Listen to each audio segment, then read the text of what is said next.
Hello and welcome to Channel's Book Club. My name is Olakunle Kasumo, and it's great to be on Channel's Book Club. Once again, this is a show where we discuss all things books. We're all about books here. You know that already. Well, I've got one with me. Oh, I love this. Innocent Guilt. I love this. Look, when this book was sent to me, I had so much on my desk to read. I said, thick book. I wish it was leaner and shorter. I could run through it in 2 days and all that. But once I started reading this novel, I just couldn't stop. I couldn't. It's exciting. It's intriguing. It's deep. The characters, the plots, everything about this book, love it. And the author, Remi Kone, has become, I would say, my second favorite author. But she's close to becoming my favorite author. Lee Child, always my favorite, always my favorite. But what a compliment that is, really, because if you are as good or nearly as good as Lee Child, then what an incredible writer you are. And this writer she's an incredible new writer. I'm looking forward to her subsequent books. I am recommending Innocent Guilt. But no more. Let's meet with Remi Kone and enjoy the conversation where she introduces a new novel, well, Innocent Guilt, and a new novel, and her fascination and interest in writing. Enjoy this.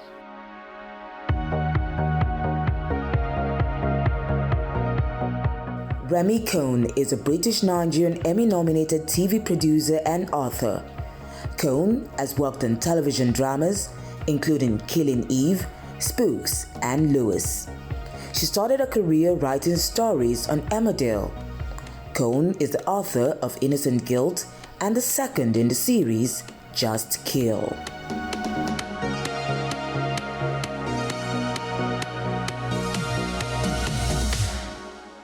Remi, nice to have you on Channel's Book Club. Welcome. Thank you. Very great to be here. It's great to have you here. It's great to have my new favorite thriller writer Thank you. on the show.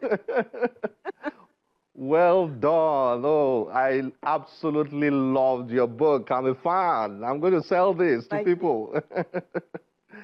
Innocent Guilt. Well, I mean, we'll come back to this. What's your story, Remi?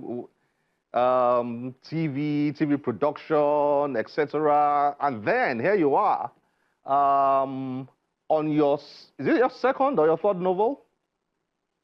So Innocent Guilt came out last year. Okay, great. So tell me about your story, Remi. What led you to writing? Why did you start writing thriller novels particularly? Well, I'm a TV producer, so I've been a TV producer for a while, and I've done some thrillers, some dramas, and worked on Emmy-nominated shows like Killing Eve. Before I worked on a show called Spooks, lots of years before, and a show called Lewis. And I think I just loved great stories, and I'd worked on adaptations of thriller books before, and I just wondered if I could tell a story like that, because I love things with great twists and exciting plots, and also fantastic characters. And I think I'm also, as a TV producer and a producer for a visual medium, really influenced by films. And I love the great thriller films of the 90s, which had, fantastic, propulsive plots and great actors and characters.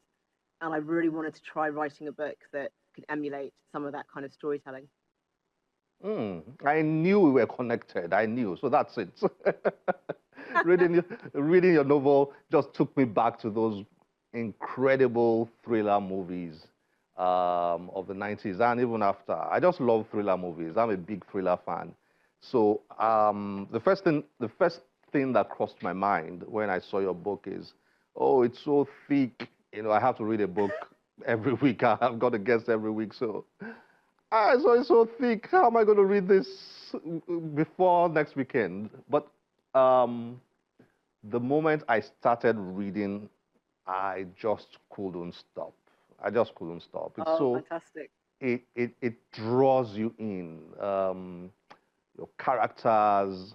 The thing about your characters is you want to know them better. As I read about Hutch, I wanted to know there was something I needed to know more about Hutch. Same thing, Randall or Ellie Carson or Fiona or Tina and the rest of them. I just wanted to know them more. I don't know whether you were intentional about that or it just so happens. But that was my experience as a reader. At times, you are drawn in by the plot. At times, you are drawn in by the characters. In my case, yeah, exciting plot and so on. But I think I was more drawn in by your characters, even more than the Really, I plot. I love that because I think back to, in answer to your first question, I'm a big reader and I read a lot when I was a child. And I remember the books I read when I was a child where when I finished them and I put them down, I just couldn't stop thinking about the characters. And one thing I really wanted was to create a series where that's what people feel, that they feel really intrigued by the characters and they want to know more about them. And with some characters, I reveal more than others. So I think that's the case that with someone like Leah, and I'm writing a series, so Innocent Guilt is the first in a series. The next book, Just Kill, is the second book in the series. Over the course of multiple books, readers will find out more and more about the characters and about Leah, but hopefully they'll always feel very, very compelled by her. Hmm. Interesting. Now, well, again, we'll come back to Innocent Guilt and your writing generally. But, viewers just love to know the writer behind the book, authors, and all that. You are Nigerian British, or is it British Nigerian? Just tell us a little bit about that before we dive deeper into your novel. A bit about that and how it has influenced your writing. Well, I don't know, I think there's some fantastic storytellers, kind of Nigerian storytellers. And I suppose one thing in terms of writing and thriller writing is I just wanted to tell stories with different characters that I didn't always see being the leads in this kind of storytelling, and to kind of use a bit of my background potentially, but just in terms of just story characters that would feel familiar to people that I know as well. And then also in terms of just I've spent a lot of my life in London, and I really love London as a city, and I think it's a fantastic character. So when you read Innocent Guilt, you'll find that I love the parks in London, and I've used them slightly heightened versions of the parks for lots of my kills, because it's actually quite hard to hide bodies in some of those parks, but they're very lustrous and dense in my book, so that crimes can take place and no one can find the body for a while. Mm. All right, but please tell viewers about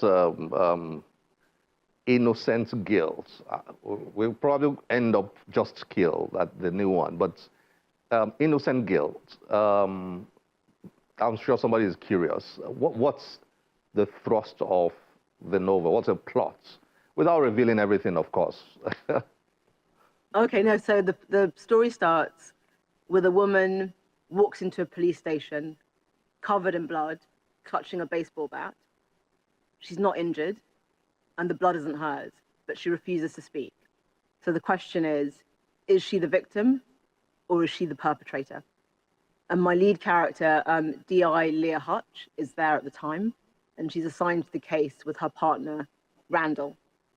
Meanwhile, an investigative journalist called Odie Reed finds a dead body in a park. She and Leah have history. They don't like each other. And she's trying desperately to link the dead body in the park to the woman covered in blood in the police station. And so begins a cat and mouse game between the two of them as the two women try to get to the truth. So that's like the main thrust for Innocent Guilt. And I think, as the title probably says, they're big themes about innocence and guilty and who's innocent and what do any of these words actually mean. So hopefully there's lots to think about and a propulsive plot to keep readers really hooked. Interesting. That's a good summary, I should say. Leah Leah Hodge is black, as you hinted. Randall, wait a minute. Did I ever figure out Randall's race? Was he black or white? White. He's white. Oh, I mean, white. I only really discuss. Huh? Sometimes I describe his skin color, but I often describe his hair. So I think because one of the big things for Leah is that Leah is a black mixed race woman in the police force, and for her, race is not an issue, but people always try to make it an issue for her. Yeah. And say that she's the poster girl for diversity in the police force, and actually she doesn't care. She just wants to do her job and get her job done well. And if people think that she was there for a particular reason, she's not going to let that bother her. She's just going to carry on working hard. Yeah. I love the way you dealt with the issue of race in the book. Now, when I say dealt with, somebody might think that was some kind of focus in the book. I don't think it was. I think it was. Yeah. It was something you. It was a nice touch to the entire story. Nice angle to the entire story, and I like the way it wasn't heavy. Race wasn't heavy. I like that. That's the thing. I mean, that was important to me. It's not a book about race. Yeah, it's a book about characters, and and this character happens to be like a black woman. And I think I wanted to tell a thriller that anyone who enjoys thrillers can enjoy, with a really interesting character that has maybe a different background from what people are used to, but actually that's not the kind of the issue of the story. She's just an interesting person at the center of the story. What kind of a writer are you? I mean, that's a question that somebody could say has an obvious answer. Oh, yeah, you're a thriller writer. But I'm throwing that at you, Remi. What kind of writer would you describe yourself? It's funny. I would say, I don't know. I'd have to ask you what kind of writer you think I am, but I would say that I am a character-driven thriller writer, and I want to tell stories. So I'm a storyteller.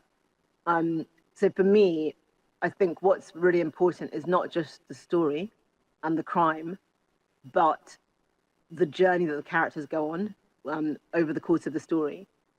And I think I'm not that, even though my main character is a police officer, I'm not as interested in police procedure per se. I'm interested in the bigger story, the bigger thriller story.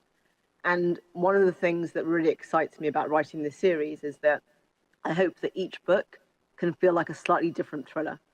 So Innocent Guilt has a kind of psychological thriller tone to it.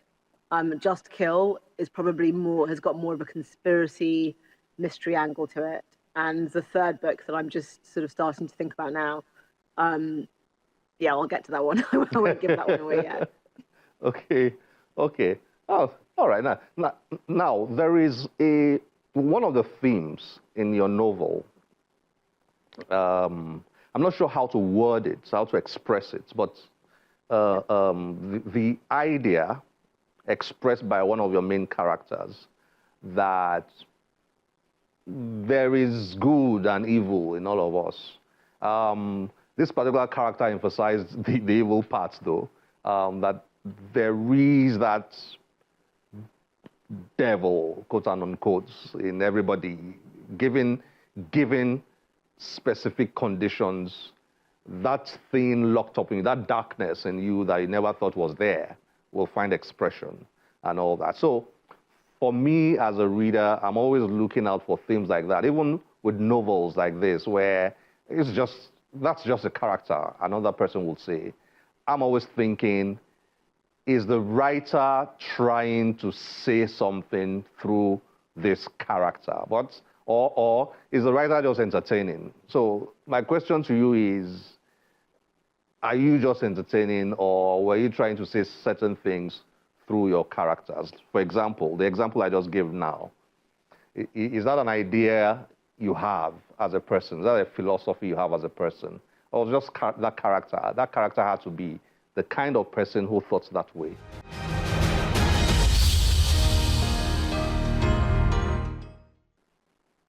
It's funny, like I don't think, someone I used to work with read my book, and he said to me that he'd been reading my book very, very closely, trying to find me in the book, and he couldn't find me, and it frustrated him because he was trying to understand me more. And I suppose the way I write is I throw up themes that I find really interesting, and I want to put them out there for readers to think about those themes. And one of the themes I really wanted to think about was, I guess, good and evil in a sense, because I'm a TV producer, and I think one of my bugbears in TV is there's a very, very it tends to be a bit of a dichotomy between the goodies and the baddies, and I think human beings are much more complex than that. And so one of the questions that I wanted to just explore was, are you as good as you think you are? And there's something I heard, once about, which I put in the book, where if you were to walk into a room, and on the walls in that room wasn't just everything you'd done, but everything you'd ever said or thought, could you have your friends and family walk into that room? And I kind of defy anybody to say they could, because I think there's stuff going on with all of us. I'm not saying we're going out there killing people, but that is probably darker than we would choose to admit. And that's what interests me. So, when you mentioned at the beginning the notion of the serial killer, I'm not that interested in the serial killer as a kind of a writer, the sort of moustache twirling. I think there are some fantastic serial killers in the canon of, thriller novels and thriller movies. But for me as a writer, that's not what I'm interested in.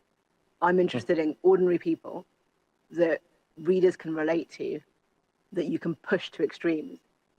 And I remember I did an event, and somebody asked me, why crime? Why do I want to write crime or thrillers? And I think one of the reasons is that it allows you to examine humankind and all the different emotions in very extreme situations. And also, I think crime is ultimately hopeful.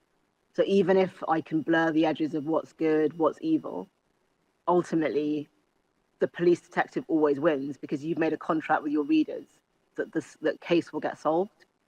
And sometimes the case is solved to the detriment of the protagonist's soul, but the case is always solved. Otherwise, you'd probably throw the crime book out of the window if you bought a crime book and the crime wasn't solved. So I think for me, in terms of those themes, I'm really interested in, are you as good as you think you are? Because I would say probably not. And that's something I was kind of fascinated in exploring. No wonder Lee Childs described your book as deep, right there at the back. By the way, Lee Childs, did I say you were my favorite thriller writer? I think you're my second favorite. Don't say I'm your second favorite thriller writer. Don't say it. After Lee Childs. After Lee Childs. Okay, I can take that. Lee Childs is a master. No, but like I said, I think for me, one, getting any kind of endorsement from Lee Childs is amazing. Like, I could only dream of that. And two, what I loved so much was that he commented on the characters, and I think that he'd said that he wanted more from this writer and these characters, and that for me was fantastic, because I just want to explore these characters and see what happens when you put them in these different situations, and the stories that you can tell with them. And I hope that readers are interested in them and want to go along on the journey. Incredible. I mean, coming from Lee Child, that's really incredible testament to how. Look, I've read a lot of thrillers in my lifetime, a lot, and yours is right up there, one of the very best I've read. Wow, thank you so much. That's not flattery. That's really true. So you've got something going on there, and I'm glad you're writing. Your second one is out, and you're already thinking about the third one. So you've got some of us as fans lined up already. So keep writing. Thank you. Right. It's good to have the encouragement. Great. So is this turning into a movie? You're a TV producer. Is this turning into a movie sometime? I mean, eventually I hope so, but I think the problem with being a TV producer is I have a very high expectations about how I'd want it to happen. And also I know all the mechanics behind the scenes. So I'm not in a rush to turn it into a movie or a TV series, but that would be great one day, I think. But for now, I just want to get more familiar with my own worlds that I've created on paper. Your new novel, Just Kill, You've said a bit about it. I would like you to, tease us. Those of us who are looking Tease out you for, with it. yeah, eager to read your Yeah, second novel. Well, here it is. I mean, you can't. It's the wrong way around because I can't. Oh, Oh, wait, I can't get it into the thing. Wait, great! There. Congrats. There it is. I'll read you the blurb. Okay. Okay. So it says, London, during a blistering heat wave, a man wakes in the middle of the night, hearing noises from downstairs. He assumes it's a burglar. Nothing prepares him for what he finds. Across the city, D.I. Lear Hutch and D.S. Benjamin Randall are called to a murder scene outside their jurisdiction. A woman has been killed. The only suspect, a friend from Lear's past, who refuses to speak to anyone but her. Meanwhile, 14-year-old Zed Okoro's mother has vanished. He will do anything in his power to find her, even if it means risking his own life. As Lear and Randall investigate, they discover a conspiracy with roots far from home. 3 incidents, 1 connection. What secrets make people kill? Wow. Kill. Wow. Send me a copy fast. Of course. Oh, wow. That sounds exciting, really exciting.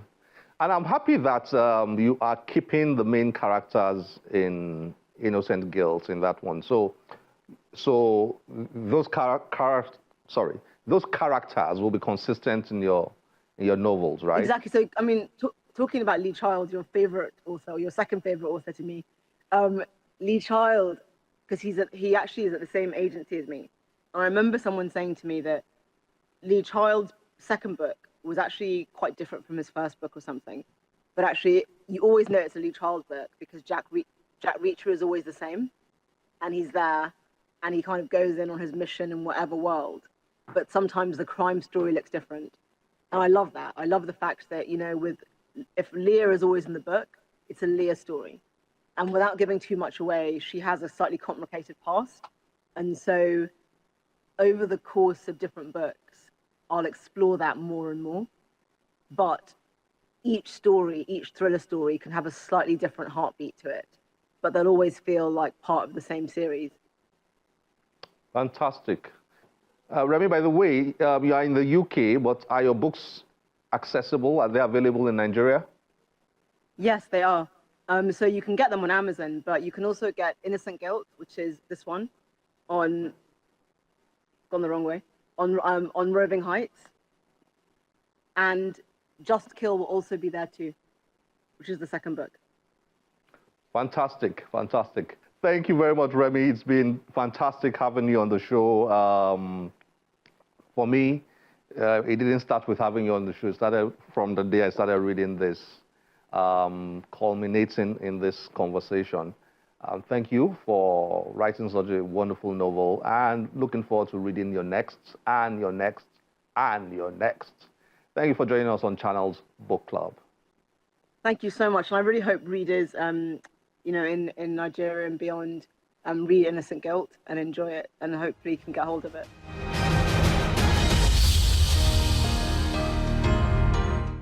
Trust me, go get a copy of Innocent Guilt and the new one. I'm looking forward to reading the new one, Just Kill, by Remi Kone. Remi Kone, you will hear a lot more about that lady. She's such a brilliant writer. Well, this is where we have to end the show today. As always, we'll be delighted to get your feedback through any of our social media platforms displayed on your screen. My name is Olakunle Kasumo. Remember, one great book can change your life. Bye-bye.